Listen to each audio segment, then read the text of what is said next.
How's it like playing football with boys? They're like, oh, what's a girl doing in our team? Can she even play football? And it's quite silly, you ask me, but once you get your feet on the ground and you start showing the boys what you can do, and they're like, oh, this girl can play. Danelle Tan. Danelle. I've never met anyone like it. Her drive is like nothing I've ever seen.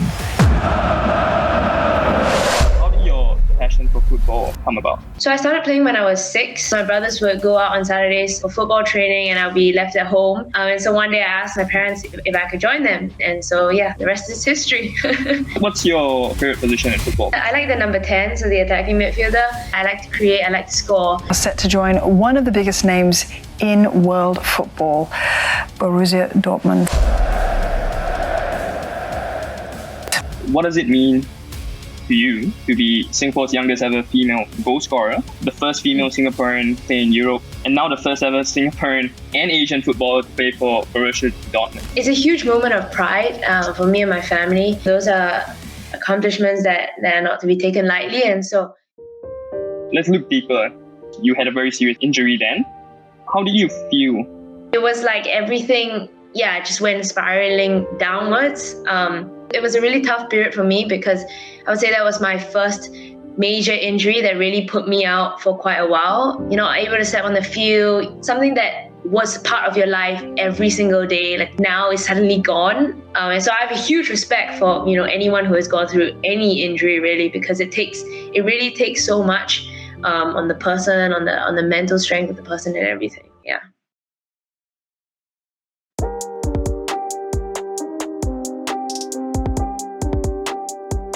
You're Singaporean, so what's your favorite Singaporean food? I think that's a really tricky question because there's so many Singaporean dishes that I just love. Chicken rice, Hokkien mee, all the common ones.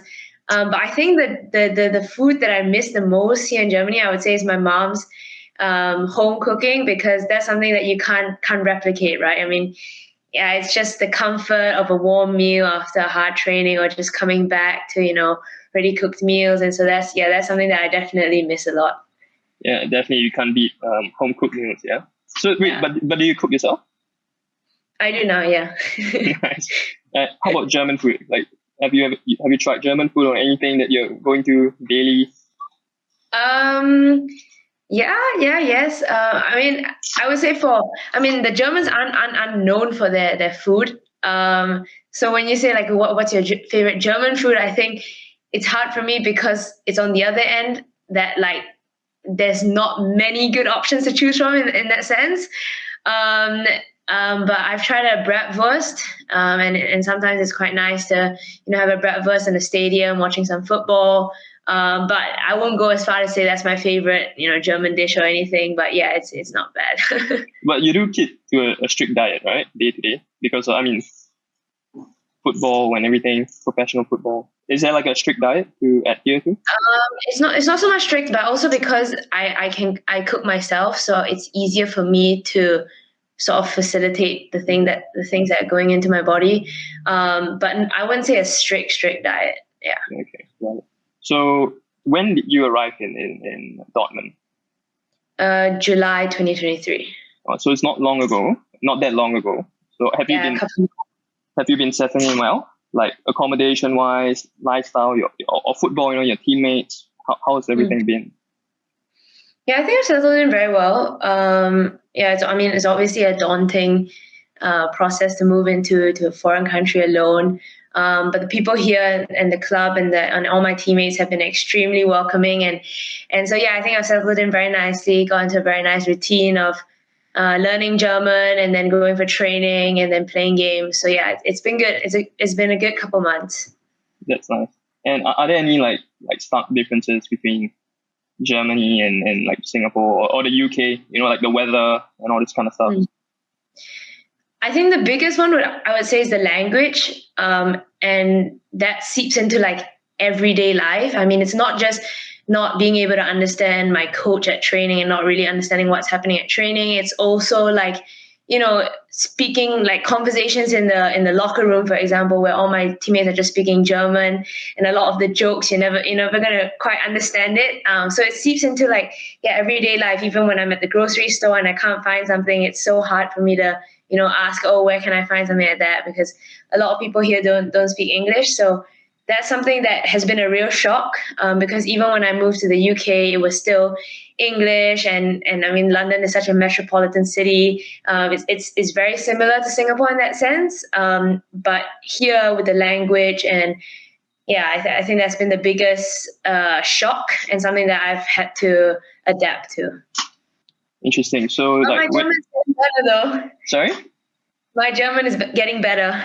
That's great to hear. So like when you go to the groceries, do you use Google Translate or something on your phone? Yeah, always. Yeah, always. Cool. So okay, let's talk about football. So what's your favorite position in football? Because on some articles I see like it's attacking midfielder, some it's striker. So yeah, I like the number 10, so the attacking midfielder. But recently I've been playing quite a bit as a striker, so the number 9 or on the wings. So yeah, I'm an attacking player. I like to create. I like to score. So amazing. Okay, so that means I wanted to ask you scoring or assisting, but basically you already gave your answer. Like if you have to choose between one, yeah. Yeah, I don't know. I mean, I like the killer pass, like the pass that splits defenses and sets up your teammate. But then also like nothing quite comes close to scoring. So I don't know. It's a tough position. It is. Yeah. All right. Awesome. Okay. So let's delve more into your football journey. So how did your passion for football come about? So I started playing when I was 6. My brothers actually joined. They were playing football at a club near my house, JSLFC. So when I was young, on Saturdays, my brothers would be out. I have 2 brothers and a sister, but my sister at the time was still very young. So my brothers would go out on Saturdays for football training, and I'll be left at home. And so one day I asked my parents if I could join them. And so the rest is history. Beautiful. And I want to ask, I mean, since you talked about brothers and I've seen you play football in the UK, I mean, how's it like playing football with boys? I would imagine, it's more rough, it's more physical. I mean, from the English football I've watched. So how's it like?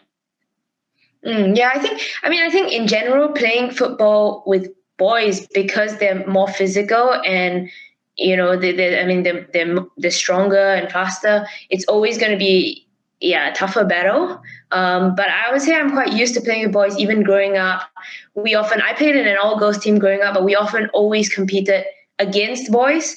But then I think the biggest aspect playing in an all-boys team, so when you're the only girl, it's like the social aspect where the boys at the start, they're very reticent. They're like, oh, what's a girl doing in our team? Can she even play football? And so there's always that initial like apprehension, like, oh, I'm not going to play the ball to her because she's a girl. And it's quite silly, you ask me, but once you sort of get your feet on the ground and you start showing the boys what you can do, then it becomes a lot more natural, and then it feels a lot more like a team. And so in the UK it was similar. Like in any boys team, when you first join, they're like, what's a girl doing in our team? But then you start playing more games with them, you start training with them, and they're like, oh, this girl can play. And then it goes smoothly, and it helped that a lot of the boys were in my classes at school, so I knew a lot of them as friends and as people as well. So that helped in the UK. That's nice. And do you slide tackle them? I'm not one of the slide tackles, even against girls. Just a small joke, but just a quick one. I remember back when I was younger, I was going through an incredibly tough period in my life where I had no one to talk to about my problems.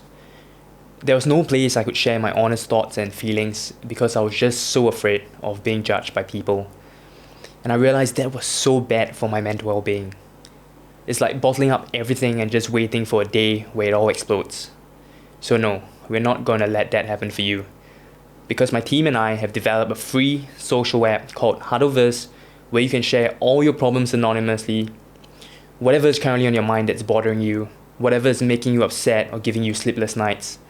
This is a non-toxic app where you can just be yourself, heal, and make many wholesome friends that will be there for you to support you during difficult times. The app is currently available on iOS at the moment, so good news for iPhone users. But we are working really hard to get an Android version out as soon as we can, so we don't miss out on the rest of you. So trust me, download the app, give it a shot, and I guarantee you that your future you will thank you for taking care of yourself. I'll put the link in the description below as well, and I'll see you in Harvest. Let's talk about studies. How do you juggle your A-levels with football? Like, how do you manage that in the UK, right? Like, just was it a year ago or was it this year? I actually just finished my A-levels June this year. So much has happened since. Feels like a lifetime ago. But yeah, I think it's a lot of discipline.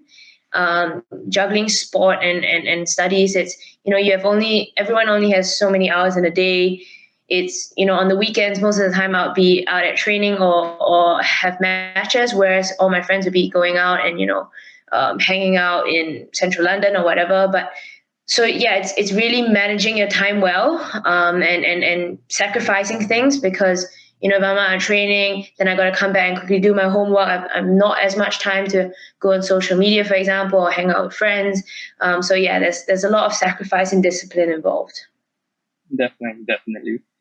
And I mean, that's a good segue into the next question, because when you speak about discipline and sacrifice, and I want to ask you, like, what does it mean to you to be Singapore's youngest ever female goal scorer, the first female Singaporean to play in Europe, and now the first ever Singaporean and Asian footballer to play for Borussia Dortmund? Like, what does it mean to you? I mean, it's a huge moment of pride for me and my family. Those are accomplishments that are not to be taken lightly, and so it's it's just a very proud moment for me. And sometimes as athletes, when you put in the work, and the results are not immediate, right? You go for a 5K run, for example, later this afternoon, and you're not going to be fitter immediately. You're not going to see the results immediately. And so sometimes it can be quite frustrating, because it feels like you're putting in so much work, and the results are not showing. But I feel like for a lot of these accomplishments, and even for me at such a young age, I think it sort of shows that I'm at least going in the right direction. And it sort of acts as like signposts that, sometimes, you're doing the right things and you're hitting those targets. And so obviously it's a huge moment of pride. But I also feel it's like signposts for my path ahead. That's great. I mean, I like the way you put it. I mean, I think a lot of people don't see what goes on behind the scenes. And the way that you mentioned it is, a lot of these small things add up over time. It's not like you become this superstar out of nowhere within a day or two. A lot of work has been done in the gym, on the field, and your family that has guided and helped you, and all this sort of things, like your friends. So yeah, definitely. And well, I personally believe that what you've achieved so far requires a certain type of mentality that is, I would classify as different from the average person. So what kind of mindset do you think is required to become a professional footballer? I think one has to be very determined. And I like this quote, and it's funny because I actually saw this meme on Facebook, but it's a cartoon of, so that there are two stations, and one side says, I wants to be a professional footballer or wants to be a professional athlete. And, there's a whole queue of people lining up, that wants to be a professional athlete. And then the other side is the side that's willing to do what it takes to achieve your dreams. And then there's only, one person or no one even.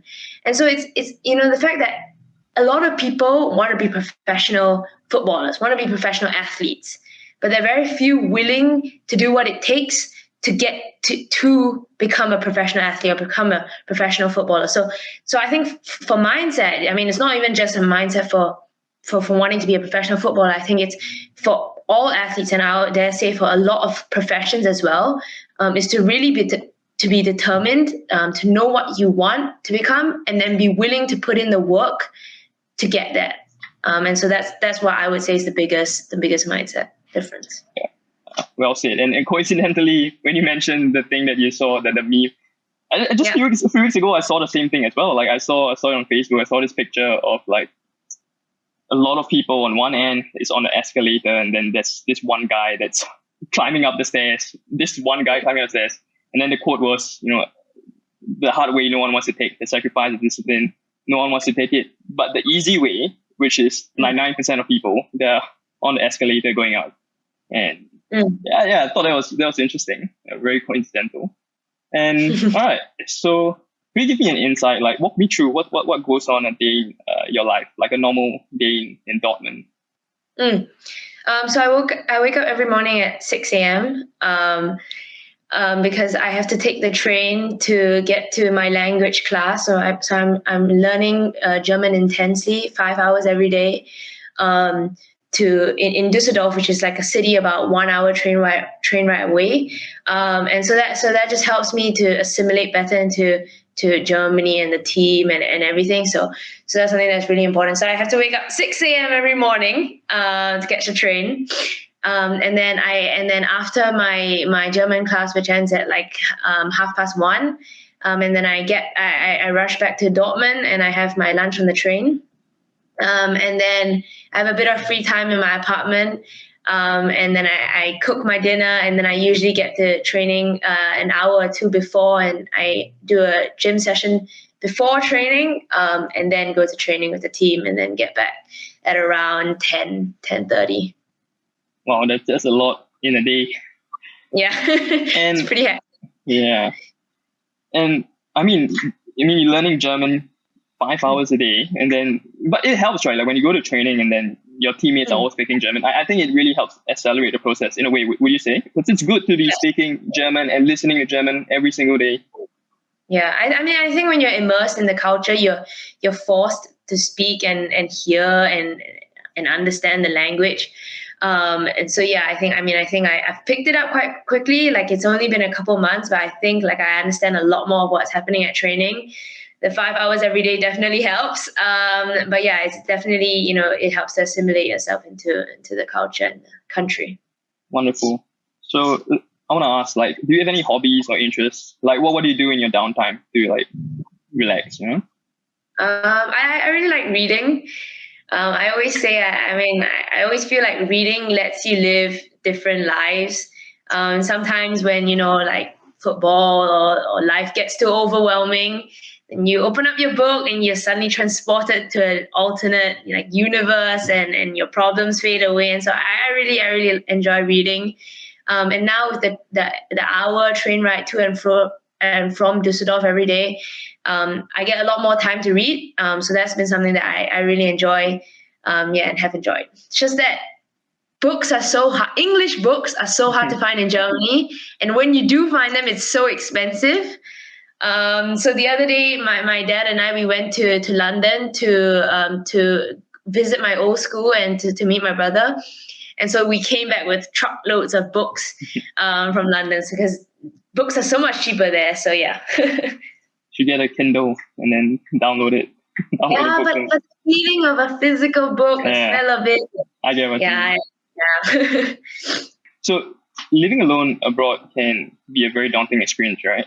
And I fully understand that. Myself, I've been living abroad for extended period of times where I'm away from family, especially in the years. So I want to ask, like, how did you cope with living alone abroad? Like, what are some things that help you or help soothe your transition? When you went to the UK and now you're in Germany, what made it easier for you to acclimatize to a new environment or a new country? I think the internet definitely helps. It's just so funny. Like the other day I was at a grocery store and I wanted to find some butter and I didn't know which one was good. So I called my mom. I video called her and I was like, "Mom, help. I don't know which butter to get." And it sounds so trivial, right? But it's these kind of things that I think really stand out when you're living alone, because everything suddenly becomes so daunting. You're like, oh my God, I have to choose which butter to get. I have to do my own groceries. I have to, clean my room. And then this is on top of, training, learning German and everything. I think it's great that now it's so much easier with the phone and technology that, my parents are just a call away.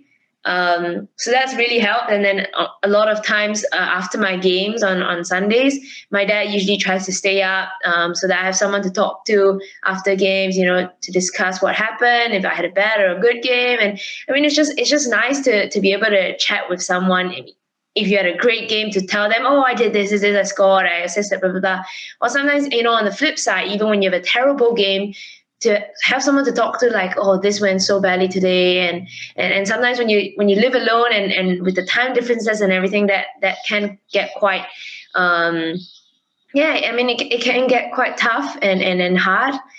So yeah, I'm really thankful and grateful for my family for being always so supportive of me and my endeavors. And it's the little things like that. My dad staying up, my mom being readily available for me to call her for anything. So that's been really helpful. Yeah, so it looks like family is a huge part of your life, yeah? Oh, yes, definitely. And your friends, like in Singapore or in the UK as well? I mean, you got friends everywhere, right? Yeah, so now a lot of my friends have been moving overseas for university, so it's a lot easier to contact them because I have some friends in the UK and some in the US, and the time zones match a bit better. So yeah, it's really nice. Beautiful. We've been talking about a lot of positive things, so let's look deeper into an injury that you suffered, right, in 2019. From what I understand, is you had a very serious injury then. So how did you feel? Or how do you felt like back then when you suffered an injury, and how do you cope with it, and how did you like sort of bounce back from the injury to where you are today? Yeah, to set a bit of context, I actually tore my MCL. It was a grade 2 tear, and I was out for about 3 months. And when I tore it, I had just come back from a training stint with the IX talent team. So that's the team right below the professional team. And so I came back to Singapore and I was like, okay, I've seen the level in Europe. These are the things I need to work on. And so I was all ready to come back and hit the ground running and, have a bullet list of all the things I needed to work on and get cracking. And then I come back, I play in the Challenge Cup final, and we lose, by the way. And then I tear my MCL. And so it was like everything, it just went spiraling downwards. And so it was a really tough period for me, because I would say that was my first major injury that really put me out for quite a while. And so it was hard. And it's like when you're injured, right? It's like going into the gym every day. You're not able to step on the field. You're usually by yourself. Or for me, I was lucky. I had a trainer that facilitated and helped me through the entire process. But most of the time it's like you and your trainer, or just you by yourself, and it can get quite lonely. Whereas, you see all your other teammates and all your friends playing football on the field and running around. And so, yeah, it was really tough 3 months. But, like I said, I had a good support system with my family, my friends, and then my trainer, who also, planned a whole timeline out on all the things, all the goals that I needed to reach and hit, so that it was a systematic return back to the field. And so for that, I'm very grateful. And then, just all the friends, like when I tore my MCL, some of my teammates came to my house the next day to deliver some crutches and a brace for my knee.